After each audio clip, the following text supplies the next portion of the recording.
Welcome. In front of me is a Samsung Galaxy Z Flip4, and today I'll show you how you can capture a screenshot on this phone. So to get started, you want to open up content that you wish to capture. I'll be using home screen as an example for this, so it's already open. And once your content is open and visible on the screen, simply hold power key and volume, or not hold, press power key and volume down. And there we go. You get this flash along with the pop-up at the bottom with edit, tag, and I believe it was a share option. Yep, share option, the last one. And after a moment, you can see that it clearly disappears. Now, those screenshots that I've captured can be found in our gallery application.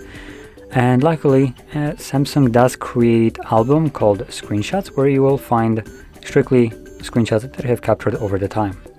And you can see the two that I have captured just right now. So there we go.